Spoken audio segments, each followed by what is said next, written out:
We're going to move forward with a quick rendition from the New Jersey State Gospel Group of Oh Happy Day, and then we'll move forward with the remainder of our program.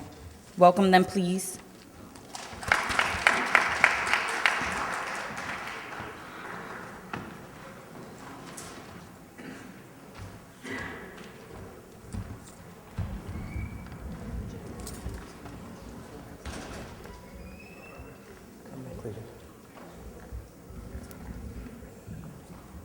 Oh, happy day. Oh, happy day. Oh, happy day. Oh, happy day. When Jesus was. When Jesus was.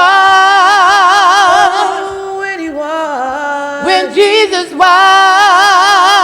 Oh, when he was. When Jesus was. Sins away. Happy day. Oh, happy day. Oh, happy day. Oh, happy day. Oh, happy day. Oh, happy day. When Jesus was. When Jesus was. Oh, when he was. When Jesus was. Oh, when he was. When Jesus was. Sins away. Oh, happy day. Oh, happy day. Oh, happy day. He taught me how. He taught me how to watch, fight and pray. Fight and Come on, clap your hands. and live rejoicing. Yeah.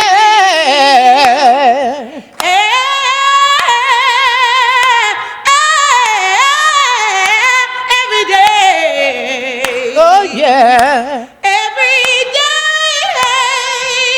Y'all sing now. Happy day. Oh, happy day. Oh, happy day. Oh, happy day. When Jesus was. When Jesus was. Oh, when he was. When Jesus was. Oh, when he was. When Jesus was. Sins away. Oh, happy day. Oh, happy day. Oh, happy day. Wash my sins away. Oh, happy day. Oh, happy day. Oh, happy day.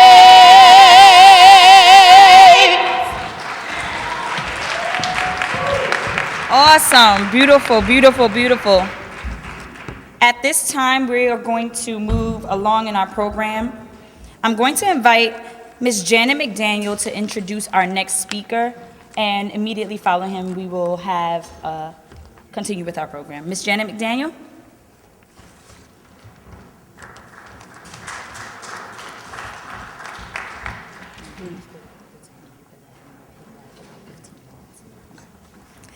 Good afternoon, Patterson. I will be very brief, despite the fact that our speaker, I could go on and on for days and days. Mr. Hamm is a political and community activist. He leads an organization called the People's Organization for Progress. On his bio, he could be listed, or should be listed, as the youngest elected public official. I believe he was still in high school when he was elected to the school board in Newark. Mr. Hamm has been a particular friend to the Patterson community as he kicked off our 7-day Kwanzaa event both in 2014 and 2015. As I said, I could go on and on, but you get the picture, and he will give you more information. Please help me in welcoming Larry Hamm.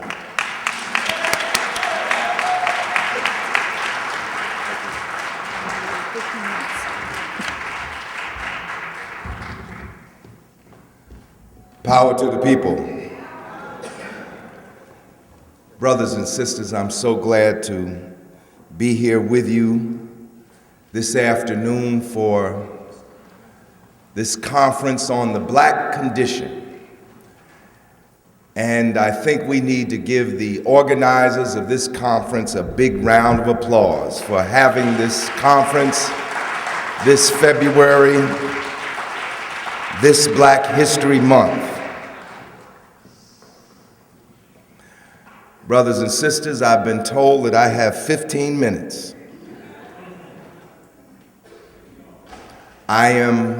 It is 12:40. I will sit down at 12:55.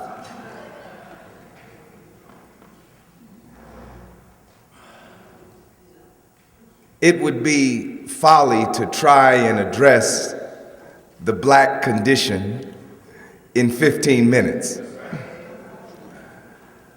So what can I say to you in 15 minutes that would be of some value, that could have an impact on our condition here in Paterson, in New Jersey, and in the United States of America? There's much to be said, and I want to say without hesitation and unequivocally that I agree with all the recommendations and suggestions that have been given to you by the speakers that have preceded me. I don't want to be redundant. I don't want to repeat anything that has already been said. So let me say this. In approximately 107 days, we will have the primary election for President of the United States here in New Jersey, and in approximately 100 days after that, we will have the election for President of the United States. Now, I don't know about you, but I'll speak for those and those who work with me. We cannot have a Republican victory in the contest for President of the United States. I know that this is a nonpartisan event, but I'm 62 years now. I can collect Social Security. I am officially a senior citizen, so I'm going to say what I think, and I don't care what anybody thinks about that.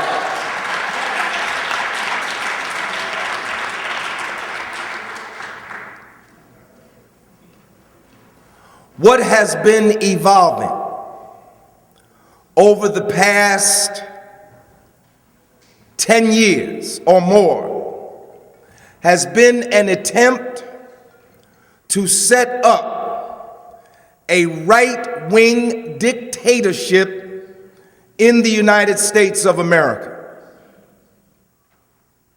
Now, in 2008, we did what many of us thought might be impossible. I know everybody in here loves President Barack Obama, but if the truth be told, maybe half of you in here didn't think it would be possible to elect him when he declared in November of 2007. You didn't think a black man could be elected. And you didn't think a black man with a Muslim name could be elected. But our people went to the polls in record numbers, and today we have an African American president of the United States of America. What seemed to be impossible, we made possible because we broke down the most important barriers of all. Do you know what the most important barriers are? The barriers that circumscribe your imagination. Because before any great deed is accomplished, the most important thing to have is a vision. Before you can achieve it, you must believe it.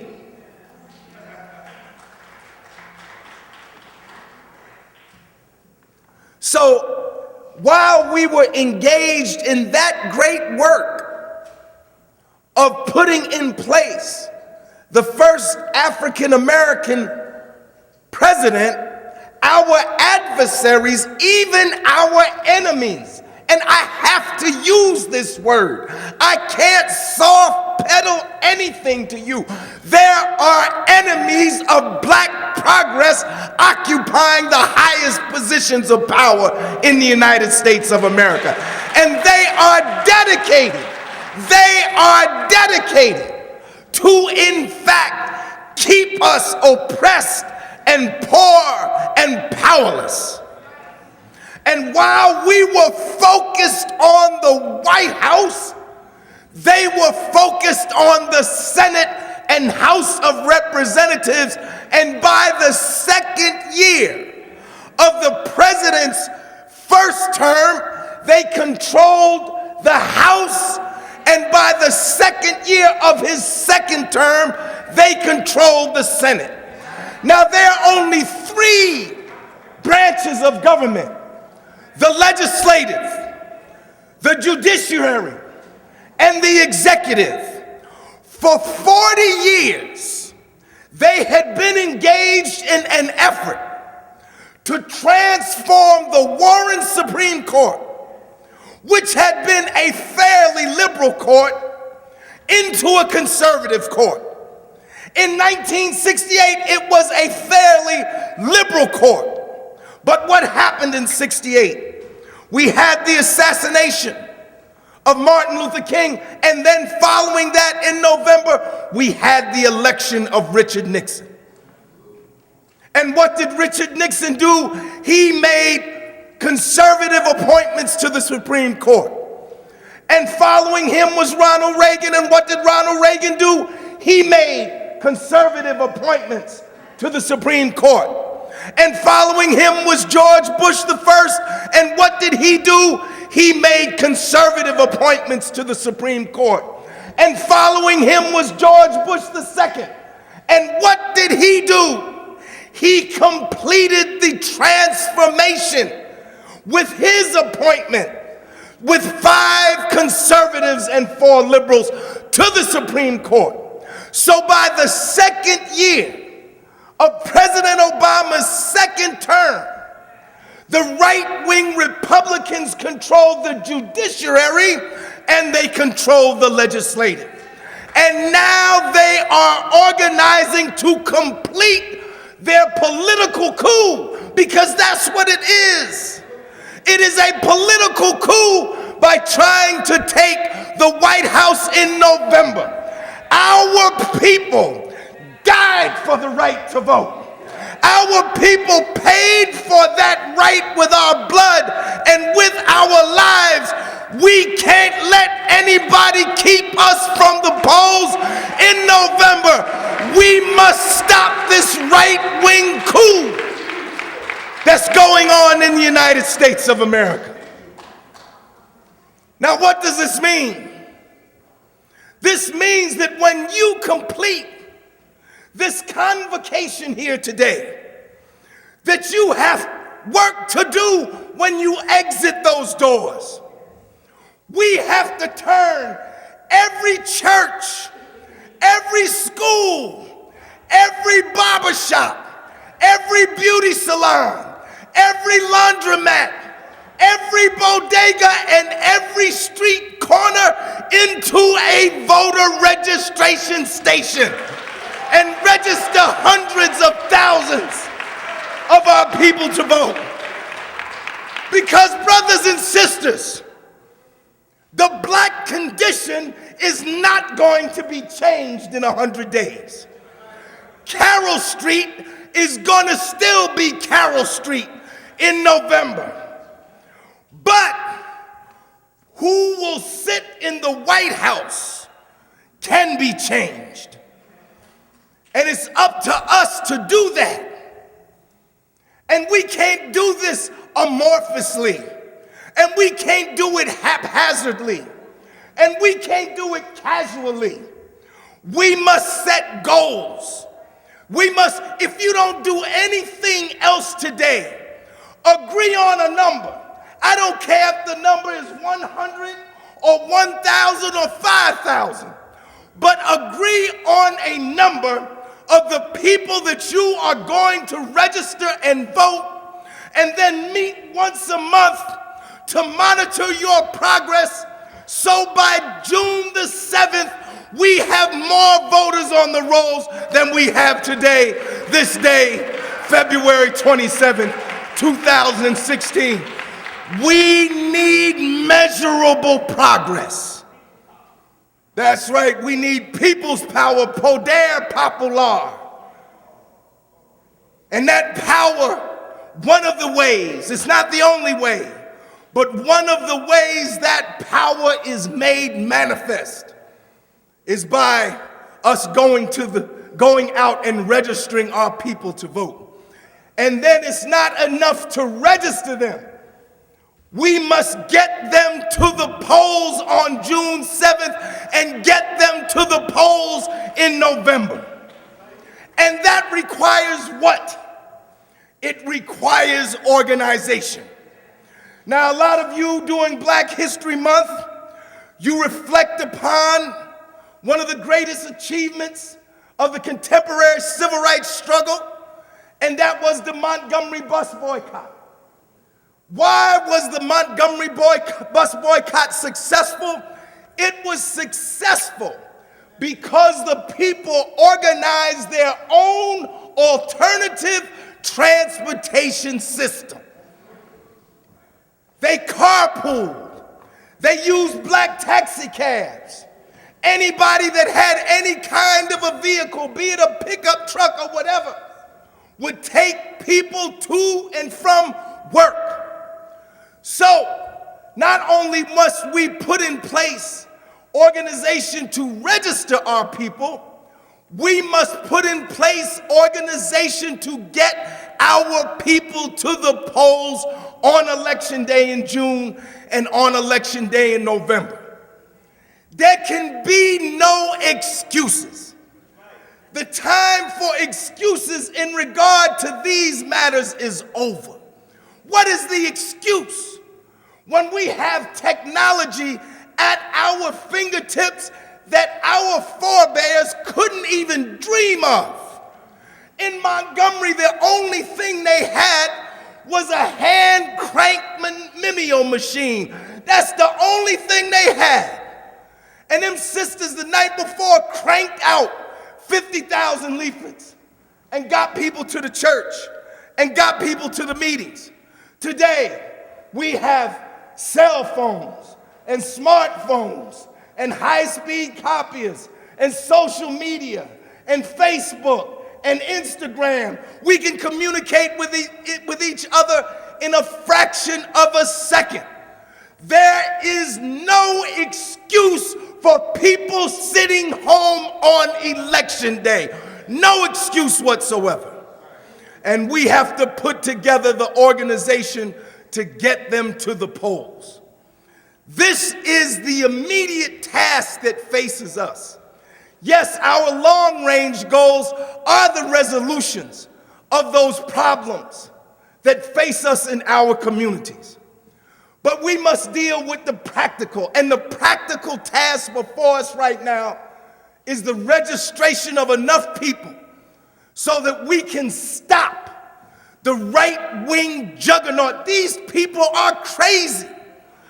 They want to take us back. They don't want to take us back to 64, to 65, to Brown versus Topeka in 54. They want to take us back to Jim Crow to 1896. I don't know about you. I am not going back without a fight. I'm gonna fight them tooth and nail.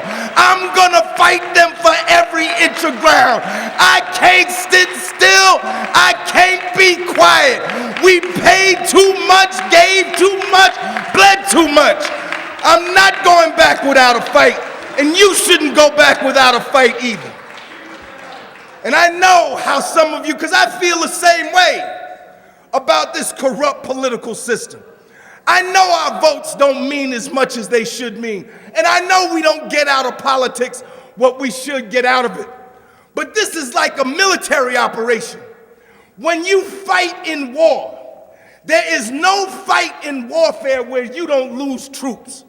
The person who wins is the person who has the most troops left. This is like a war. We are making a strategic decision here. No, the election is not going to magically transform the black condition. But you and I know that the composition of that Supreme Court will affect affirmative action. Right now, they're arguing an affirmative action case. We know it will affect the ability of unions to unionize. Right now, before the Supreme Court is a case that will affect the ability of unions to deduct union dues from the people that they represent. Right now, before the Supreme Court, there are cases involving women's reproductive rights and civil rights, and on and on and on. So I say to you, brothers and sisters, our practical goal is voter registration and mobilization. But let us also have aspirational goals.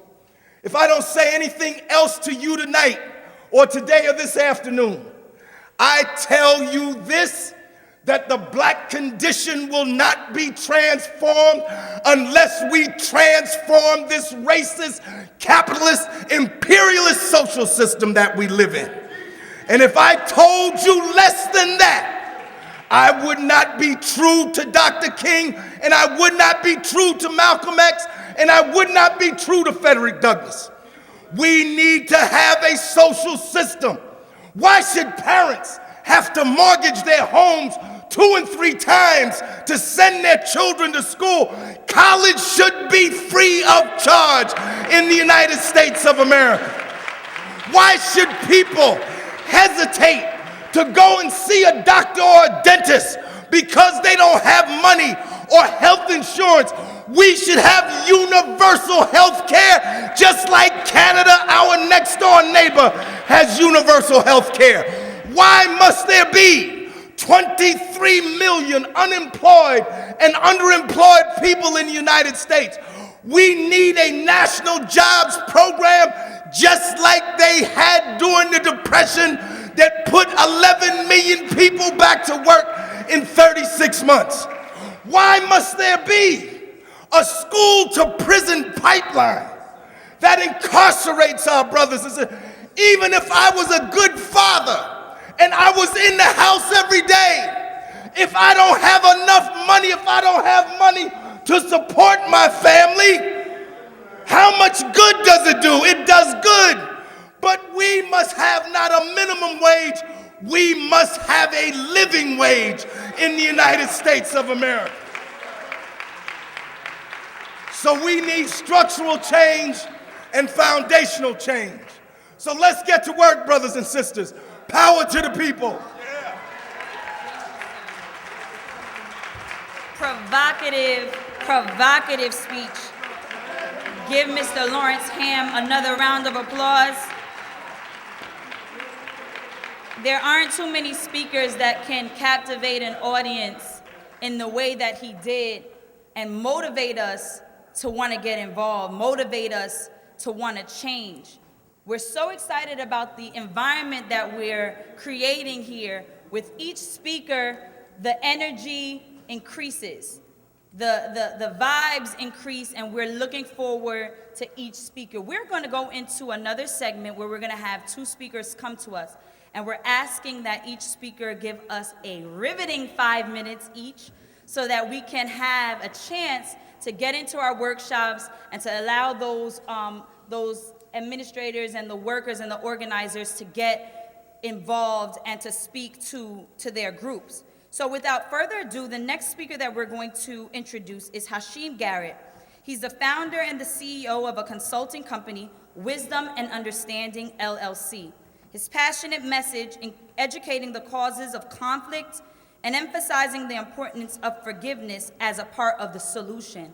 Please help me welcome Mr. Hashim Garrett.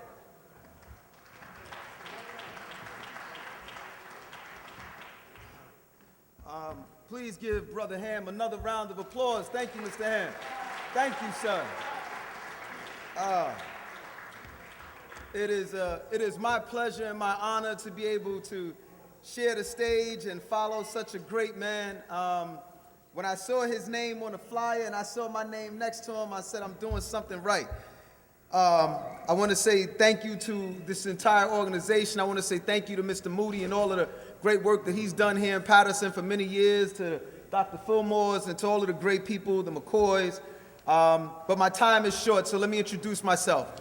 My name is Hashim Garrett. I am a motivational speaker. I've been in this line of work for nearly 20 years.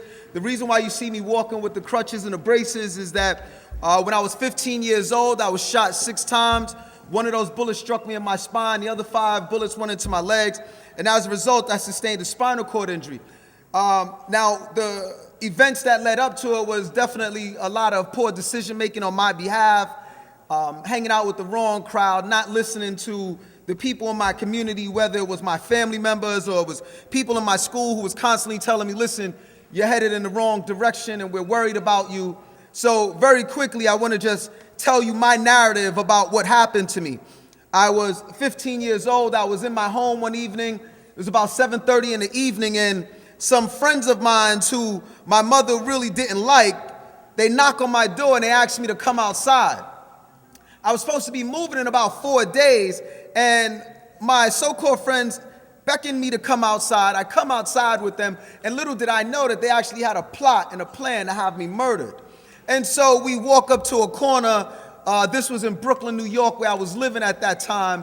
And I go up to this corner with these so-called friends of mine, and before I know it, a kid had walked past me. No words exchanged, not a rival gang or anything of that nature. And this kid walks past, and all of a sudden, one of my so-called friends who didn't go into the store, who didn't go across the street that evening, I hear this so-called friend of mine yell, and he goes, "Look out, run." And when I take off and I start running, something inside says I should peek to see what I'm running from. And when I looked over my shoulder, I saw the kid who walked past me standing behind me with this submachine gun. As I continued to run, I'll never forget, I'm looking down at my jeans and I'm wondering, why are my jeans making this odd movement? And then all of a sudden, something hard struck me in my back. The odd movements my jeans were making were bullets going through my legs, and the odd feeling I felt in my back was a bullet striking me in my spine. So again, at the age of 15, I was shot and paralyzed, and I remember hitting the ground and calling out to my so-called friends and saying, "Yo, I got hit," and I couldn't move. And 1 or 2 of them came back and they tried to help me, but to no avail. I had been paralyzed, and they left. And as I remember laying on the ground, I remember looking up in the sky and going, "God, please don't let me die." As soon as the words left my tongue, I felt a peace come over me. And if I never believed or conceived and thought that there was a God, I felt it in the moment when I said, "God, please don't let me die." And I felt a peace come over me. And I waited for about a half an hour, and I'm bleeding profusely out of multiple holes. And finally, people from my neighborhood came out, and I could hear them, and they were saying, "Oh my gosh, he got shot." And when I would open my eyes up again, the police were there, and they had the tape. And I remember laying on the ground for a few minutes, and the one thing that kept running through my mind was, I hope I don't die in a corner like this by myself. I remember thinking to myself, I hope that I get a chance to feel my mother's soft hands one more time. And I will tell you this, the scariest part about laying on the ground dying is that I secretly really wanted somebody to cross that tape and just hold me, because I didn't want to die with everybody looking at me like that. It was a scary and lonely feeling. And finally, the EMS workers arrive, and I'm telling them, "Listen, I can't move." And they said, "Don't worry, you're going to be okay." And next thing you know, I'm telling them, "Listen, I'm having a hard time catching my breath." And he says, "Don't worry, I'm going to give you some oxygen." And I'm 15 years old. I'm in bad shape. And again, as I laid on that ground, bleeding out of multiple holes, the only person that I could think about was my mother. So the EMS workers are transporting me into the back of the ambulance. And as they are closing the doors, I'll never forget, I look at them close the doors, and I happen to take a glance, and I noticed they had removed my sneakers. And when I looked down, I noticed I had brand new white socks on, and the first thing that popped into my mind when I saw these socks was, my mother's gonna be proud of me because I got clean socks on. My mother is and was a stickler for wear clean underwear, wear clean socks, because you never know what's gonna happen to you. So when I saw those socks, I said, yeah, mommy's gonna be proud. And now the ambulance, the EMS worker closes the door and they're rushing me to the hospital.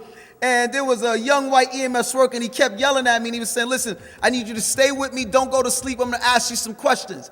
And every now and then he would say, you know, how old and what grade? And I was so tired and I had the mask and oxygen on my face. And as I'm going to sleep, I can hear the EMS worker and he's beginning to yell and he's starting to say, I'm losing him. I can't get his BP, I'm losing him. I had no idea what BP stood for. But all of a sudden, as he's yelling that he's losing me, then I can hear my voice and my voice begins to go, I should have been a better person, I should have been a better person, I should have been a better person. And in a split second, I felt my soul float out my body.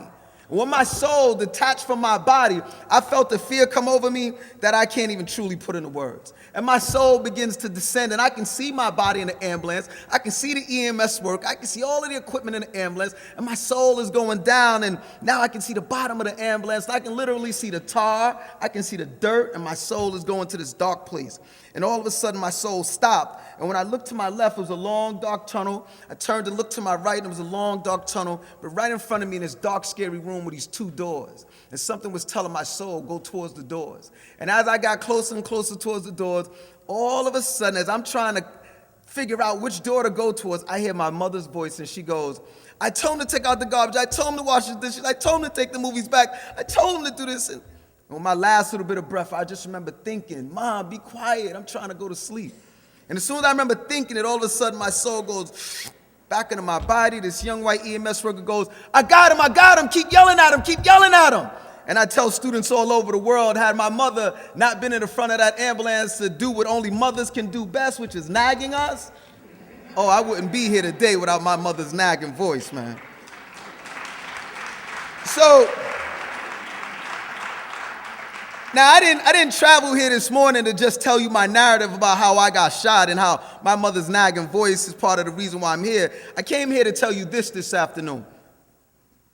I lay in the hospital for 6 months and I contemplated wanting to kill this kid. And I thought about revenge, and I thought about it so hard that when the police finally caught him, which I was surprised that people in my neighborhood actually said something, but when they caught him, I was so angry and I was so consumed with revenge, I lied to the detectives and told them, nah, I don't know what you're talking about, and no, I'm not going to court, and I'm not testifying. And I lied to them and said, that's not the kid. They let him go, and within a few weeks, he went and shot and paralyzed somebody else in my neighborhood. But I'm not here to tell you that part. I'm here to tell you this part. As I went through those phases of grief because I had lost my legs, I remember laying in the hospital saying, you know, why God? Why me? Why did you allow me to, go through this? Why am I paralyzed? I knew some other kids in my neighborhood, Junebug and Pookie and Raheem and all of them, they was worse than me. Why I got to get paralyzed? And I laid in that hospital, and my mother said, oh, Hashim, you need to read the Bible. And in my mind, when she gave me the book, I was like, are you crazy, Mom? I'm paralyzed. But I didn't say it. It was in my mind. And I began to flip through the pages because I was in the hospital for 6 months. And I began to flip through the pages, and I came across this F word. I came across this F word, and the F word was forgiveness. 15 years old, I read it, and I said, you know what? Maybe I need to forgive this kid for what he did to me. And then once I started to go down that path of forgiveness, I realized, you know what? Not only did I need to forgive that kid, I needed to forgive my mother and father for separating. I needed to forgive my mother's drunken boyfriend who used to beat on her that made me turn out to be this crazy little kid in my neighborhood. I needed to forgive the kids who were bullying me, and I needed to forgive and forgive. And then when I went through forgiving all of those people, where the rubber really met the road was when I looked in the mirror, I had to forgive myself. Because I was the true culprit in why I was paralyzed. So when I go into schools, and I'm a motivational speaker, I own my own company, I travel all over the world doing lectures. Last year I spoke to 100,000 students just here in America. And the one thing that I'm constantly sharing with students is you have to learn how to forgive. And it's not just about forgiving your classmates. At the core, I need them to learn how to forgive their parents. You know, I want you to realize I go into suburban schools, I'm in inner city schools, and the thing I noticed that's different about inner city schools and suburban schools is this. If a kid in a suburban school, for an example, they commit suicide, right? if they commit suicide the next day in that suburban school, school is kind of, classes and academics are not that important the next day because they know that the kids are grieving. The difference in inner city schools is this. When a kid is murdered in an inner city and they all come with their t-shirts and they all are grieving, the teachers don't allow them to grieve. The next day when a kid comes and he goes, yeah, my cousin got killed, the next day they have to continue to go to classes as if nothing happened. You know, I want you to realize the students in the inner city are dealing with a lot of trauma and they don't know how to cope with it. And unfortunately, Miss McCoy is standing up, so I only have about 60 more seconds, so I'm going to rush through this, Tiffany. But I want you to understand that when our students go to school, they are dealing with so much. You know, it takes 2 people to make a baby. It takes 2 people to raise a baby. So when that child is growing up without a daddy in the home, or maybe that child is growing up and they don't have a mommy because they're in foster care, that's trauma at an early level. And then when that kid has to walk past kids that are bullying them and they have to deal with all of the drug addiction and all of the violence, our students, our kids are so traumatized, but we look at them and go, you're from the hood and deal with it. And our babies are suffering. And they need to learn how to cope. And so when I go into schools, I come and I'll tell the superintendent, when Dr. Fillmore was the superintendent, I would go, listen, instead of giving them the 3 R's for the next 4 days, let me come in through their health classes and let me teach them about what causes murders. There are 3 things I want all of you to know that play a role in murders, according to Harvard University. See, we teach kids about what causes AIDS. We know it's sexually transmitted. We know having unprotected sex. We know sharing needles. But for our young black males, homicide, murders, is the #1 reason why young blacks die. But young black males don't know what causes murders. Here are the 3 things I need you to remember. The #1 thing, according to Harvard University, is arguments.